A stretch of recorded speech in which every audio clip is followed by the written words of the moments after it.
coming out here after 30 years. Yeah, I ain't got nothing, but I'm gonna have something because I'm rich in personality, you know, and I'm rich in love. My family love me, and that's really all that counts. Hey man, shout out everybody out there on Team Banky Pound, man. You know I appreciate the love. I appreciate the support. 33, 33 big ones, man. 33 years of prison stories, man. We out here, we pushing P, we pushing this positive energy. We trying to save them, man. We trying to stop them from throwing their life away, man. We got young kings and queens out here in the making, but misinformation will lead them down the wrong path, and they will never ever reach their potential, man. So we out here trying to change that narrative. We trying to change that message. Appreciate everybody who rock with me, everybody who helped me push this movement. Can't do it without you. Big love. Salute. TBP Nation, man. We out here. Stand up. Stand up. Hey, man, today is a classic example of what I'm talking about. I remember this situation just as clear as day. It was a sad situation to me, if you ask me, because it could have been avoided, man. You know, like most things in prison, like most things on the street, man, it could be avoided if if you just go by that motto, man. Be safe, be smart, and make good decisions. And a lot of times we don't do that, man. You know what I'm saying? We don't do none of the three. But if we do them all, man, we'll come out a much better, man. But there's a lot of young people out here now that think when they go to prison, man, if they in the gang that they good, you know, they gonna be all right. Especially if they ain't never been to prison before. They be thinking in their mind, well, you know, when I get there, I'll be all right because I'm in the gang, you know, my people gonna look out for me, you know, they gonna, you know, and for the most part, some of that is true. You know, when you come in and you in a gang, blood, crib, GD, whatever it is, they gonna embrace you. You know, they gonna embrace you if you just coming in. They gonna pull you in the clique. They gonna embrace you for sure. But from my observation, a lot of the things that I seen with the gang life, man, is it's a double-edged sword because they will embrace you. You know, they will take you in their fold, but at the same time, you knew in the penitentiary. The penitentiary got a lot of different rules, and a lot of the gang members don't even know the rules because they ain't been in the penitentiary long enough to know the rules because it won't no gang life down here in Virginia. So this is all new, and most of the players in these gangs are all young, so they don't know nothing about the penitentiary. So how can they give you any type of advice about how to navigate your way through this penitentiary? They can't because they don't even know themselves. Just like Pac said, man, they deep in the game, but they got the rules missing. And this caused lives, man. This caused people to get stuck in the penitentiary, even if they got a little bit of time. And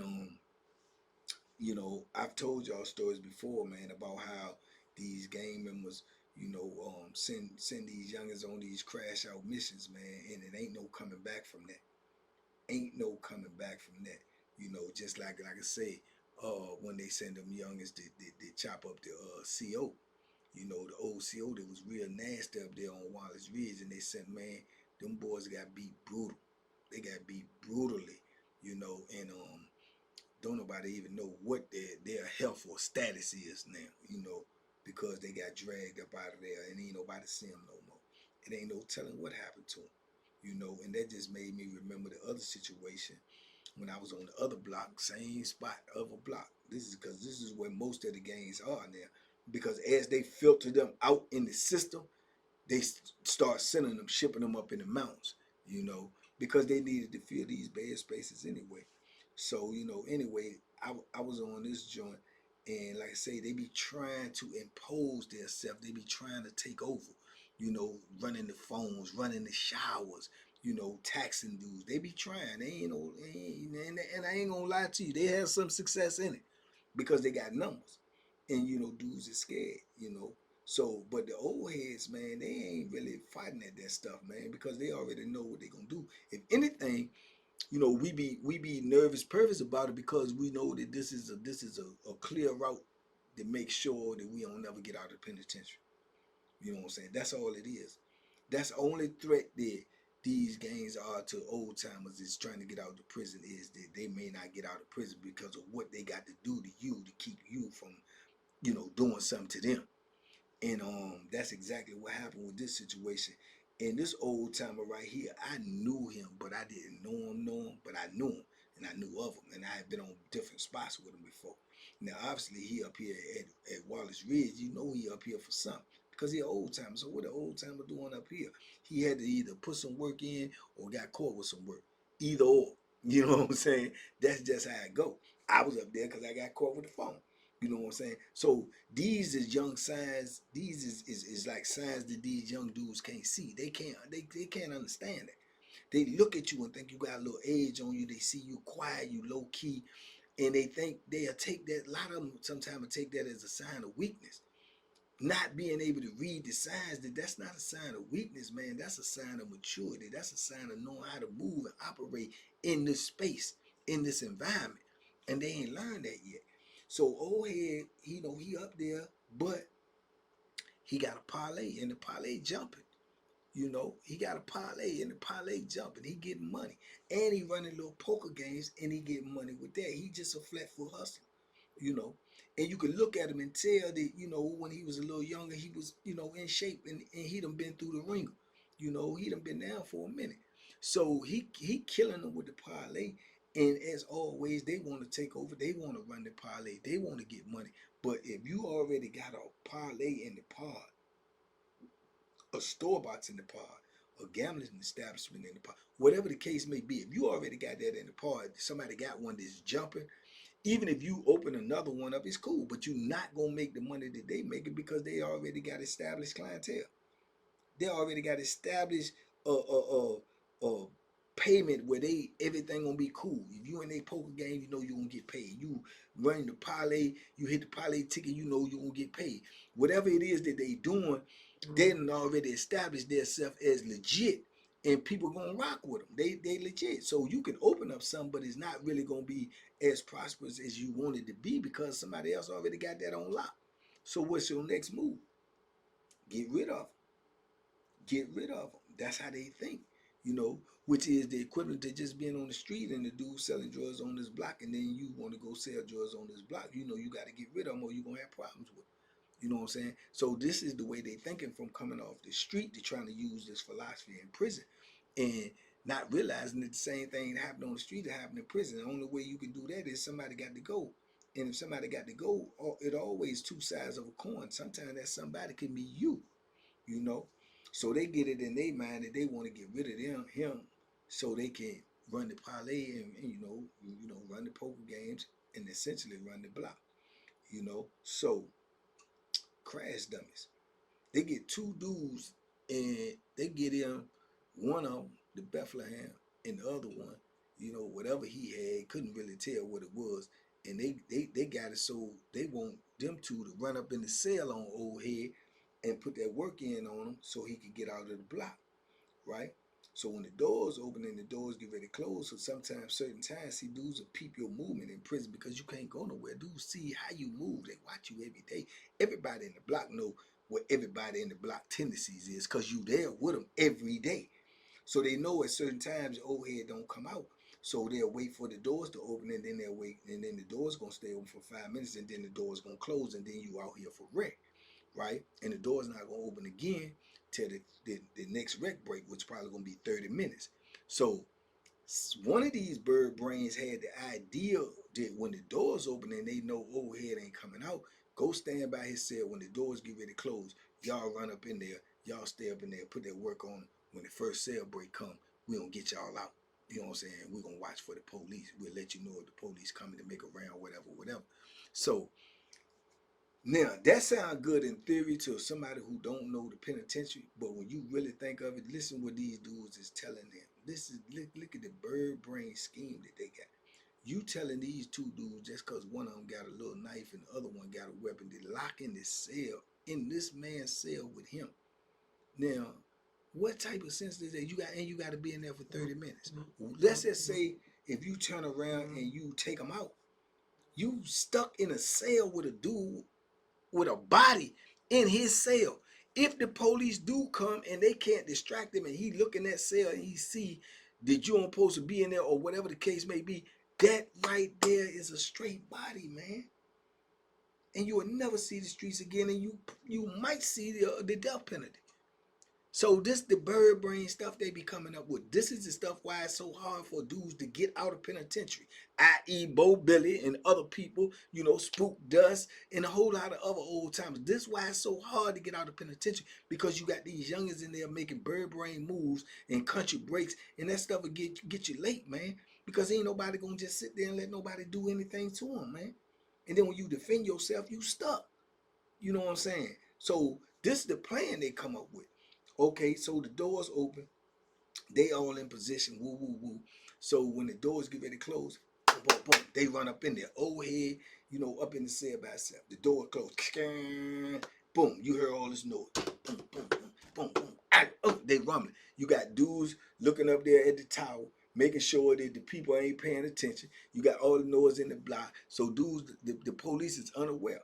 You understand? So they in the cell now. Both of them. They in the cell with dude. And all you heard is yeah, they in there fumbling. And you would think in your mind that, that these two youngins probably in there, killing old head for nothing, just cause he hustling. Just cause he making a living for himself in the penitentiary. Just cause he being proactive and not wanting to call home and ask for nothing. He taking care of himself. He ain't robbing nobody. He ain't stealing from nobody. He ain't taking from nobody. He hustling. You know what I'm saying? And people are patronizing his business, his hustle. They supporting his hustle because he fair. You understand me? So they doing all of that, and you heard all this noise, and then you wait for a little bit, and you see one of the gang members go over there and peek in the cell because it done got quiet. You know what I'm saying? So he go peek in the cell, and when he go to peek in the cell, it's just like you see in a movie.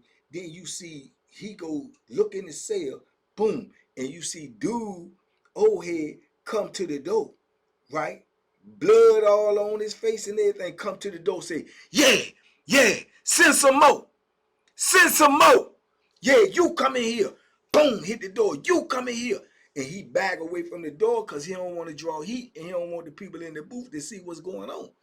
Man, old head at the door. Old head got the Bethlehem. He done took it from him. He got it in his hand. He blooded up, and from what they say, the two dudes in there laid out on the floor. They laid out on the floor in his cell. In his cell. So then they waiting and they go over there. You see the little gang, they get together, they come, say, they talking. Old head standing at the door looking at them like this. You know what I'm saying? Because he already know the gig is up, but then at the same time, he in the right. He can literally take both of them out because they in his cell. They don't ran in his cell. They don't went in a death trap. You understand? They don't went in a death trap. They up in there and they stuck. And obviously he done put some pain on him. He done put some pain on him. So then you got the leader of the joint. He trying to stand close to the door and talk to him like, man, what's up, he's something. You know what's up? When these doors open, I'm coming to get y'all. I'm coming to get all of you. Yeah. Someone, oh hey, come on, man. Where they at, man? Where they at? Come get them. Come get them. You know what I'm saying? Boom, hit the door. Come get it. Like, oh, no, you trying to call the police. Now don't worry about the police. Don't worry about the police. You send them in here, come get them. You know what I'm saying? He's snapping up in that joint.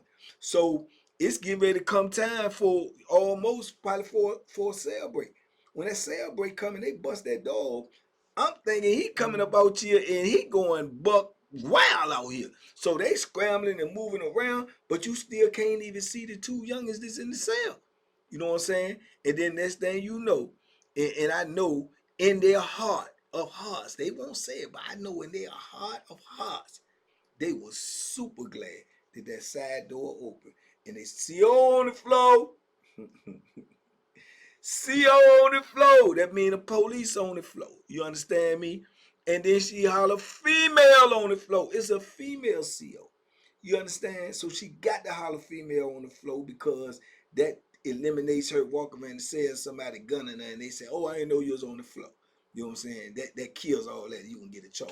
So it's a female. She gonna look in themselves because she a female. You understand? And as she coming around, what I mean is they happy. They only happy because They want her to see what's going on so everybody can lock up because they don't want that cell break to come and old head come up out that cell and he coming to get them. He coming to get them. You understand me? He done made that known. He coming to get you. So they glad. You know what I'm saying? So the lady, she started walking around and everybody moving around, you know, everybody trying to act inconspicuous. You understand me? And she get to that cell and she go right to that jump and she come here and she like, hey, hey, and get on that, you know what I'm saying, and call the people and tell everybody lock up, lock up, lock up, and they open all doors, but he is. Lock up, go to your cell, go to your cell, go stand in front of your cell, stand in front of your cell now. Beep, beep. Dude getting up on the tower with the gun. They done made a call. The people get ready to run up in here with dogs, everything. They get ready to come country deep. You know, 5, 10, 15, 20, 30. They gonna have mace, they gonna have the dogs, the guns is on point, the gig is up. You know what I'm saying? So they get to his cell, they start surrounding all around this cell with everybody locked up, and they tell me something, what's happening? What's going on? What's come to the door? Turn around. Both dudes up in there, laid in there, you know, crying, hurt, bleeding, you know, but they both alive. They both alive, but they both on the pain train. You know what I'm saying? He done poked both of them. He done poked that thing in both of them and done beat them down. You understand? So they scared. They don't even want to open the door because all they see is blood and 3 people in the cell. You know what I'm saying? But they know it's old head cell because they know who sleep there. They got your picture on the door in front of each cell. You understand? So they asking him what's happened, what's going on, what's going on. And they calling him by his government, and he's saying, "Man, you gonna give me." They said, "Put the joint." They open the slide. He throw the knife out. You know, they tell him get on his knees, back up to the door, back up to the door. They telling them to move. They don't move. They laying on the ground. You understand? When they finally got that door open, man, they jumped on him and everything because they scared, nervous, pervert. They drag him out first and they closed the door. They cuff him up, shackle him up, take him out. They asked him what happened. What happened? He don't say nothing. He don't say nothing. They just take him out. You know, they come back. They telling the dudes to come to the cell, come to the door, come to the door. They acting like they can't move. Both of them, you could barely hear what they saying, but they basically hollering they hurt. You know what I'm saying? So they go get the shield and all this. This how nervous pervs they be. Now all this time they doing all that, these dudes could be bleeding out. They could be dying. All of this. But they gonna go get all of that before they go up in there because they scared. So they go get all of that. They go in there with the little shield. And these dudes is hurt, poked up, and they're young dudes. And they drag them out one at a time. One at a time, drag them out, cuff them up and everything. Why they had already been, you know, it ain't no medical. They gonna get you the medical. But this is what they doing to you. All of these crucial moments and little things that happen like this, that could be your life, man. That could be your life. You could be dying, and they gonna make sure that they say first before they get you any type of assistance. You understand? And I'm looking out my door and I'm saying to myself, and I'm scanning the whole joint like all the other little gang members. I know the ones like the call is shot, and they just looking. You know what I'm saying? Looking. And that's a mission that they sent you on, which if they told you to do it, it should have been them. But it ain't gonna be them. It ain't gonna be like that. It's gonna be you. Cause if they tell you to do it and you don't go do it, then they gonna do the same thing to you that they telling you to do to somebody else. It's crazy life, man. Crazy, crazy life, you know. And them 2 youngins, you know, yeah, they found out the hard way. You know what I'm saying? They found out the hard way, you know, because I ran into one of them youngins, you know what I'm saying, some years later. I ran right into one of them. And I remembered him because I remembered his face, you know, and yeah, that's how I got the back end of the story. You know what I'm saying? And he wasn't no bad little youngin, but he just was in a bad situation because he was a gang member and he was in prison, you know. And he had got out of the gang when I ran into him too. And this crazy part about it, and he said they whooped him. They whooped him to get him out of the gang. After all he done that scenario he went through for them, they still gonna whoop him to get out of the gang. He's saying he want to get out of the gang because he done had to wear a colostomy bag and all of this because of the mission that they sent him on, and then you still want to whoop him to get him out of the gang. That's insane to me. That's insane to me, dog. You know what I'm saying? That's insane to me. And he telling me this stuff, man. And he was like, yeah, he had to wear a colostomy bag for a minute. He said, man, broke his jaw. His jaw was broke. You know what I'm saying? He said this little homeboy was bust up. He got hit 3 times. He said when they ran in there on him, he said old head turned around and started swinging. You know what I'm saying? Off the rip, and bum rushed him, pinned him up against the wall, took the knife from him. Dude was hitting him in the back with some type of batteries, a lock he had inside. He turned around, he just slinging them all around the cell. They too little. They ain't even trained for that type of warfare. You know what I'm saying? And he said when he took it from him, he said, start stabbing. He said they was just trying to get away in the cell, but it ain't nowhere to go. But he whooped both by himself. By himself. And footnote, the old head I'm talking about in particular, he was already in his 50s. Easily. He was already in his 50s. You know what I'm saying? But them dudes ain't used to that type of hand-to-hand combat. They doing what somebody told them to do because they got to do it. You know what I'm saying? And then look, he messed up for life. He messed up for life. You did? So, yeah, man. So I say all that to say, man, this is the type of life you're going to live in prison. Don't think just because you go in there and because you a part of a game that you're going to be safe, you're going to be good, you're going to be all right. Nah, to the contrary, you know, because you're gonna be told to do some things that you don't even know what you're getting yourself into. You know, you're going to be told to do some things that might cost you your life. You're going to be told to do some things that might make it so you can't never leave the penitentiary ever.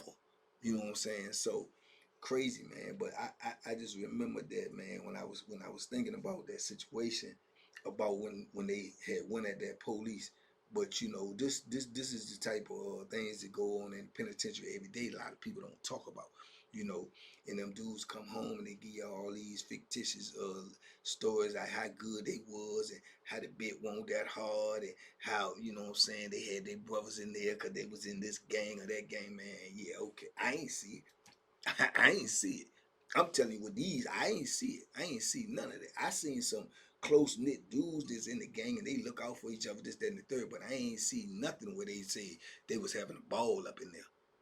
You know what I'm saying? Because that's an oxymoron in itself. I don't know nobody had no ball in the penitentiary. And I don't care how many fake TikToks you look at, and this, man, that's them clips, little moment clips. Ain't nothing like the misery that you going through each and every day. Ain't nothing like these dummy missions that they sending these youngins on to crash out on police, crash out on old heads, crash out on other gangs. Man, man, come on, dog. Come on, man. Where you had a ball at? Where that's a ball at? That sound like Vietnam to me, you know. But it is what it is, man. But just something I wanted to share with y'all, man, you know, because I know there's a lot of perceptions out there about what's going on behind them walls, and especially about what's going on with the gang life and you know, these youngest thinking that this is this and that's that, but it ain't nothing like that, man. You know what I'm saying? It is what it is, and it ain't gonna change. It's only gonna get worse. You know, that's for sure, because it's penitentiary. But in any event, man, y'all talk to me in the comments. I talk back, man. Y'all let me know what you think, man. You might end up on a short, because I'm looking at them comments and I'm reading them. I'm checking my list and I'm checking it twice. You understand? So I appreciate y'all, man. Y'all be safe out there, man. Be smart, make good decisions, man, and duck that penitentiary by all means. Duck that penitentiary and duck them hooks, man, because they out here and they trying to drag you in the penitentiary where ain't nothing going on in there but chaos. Salute.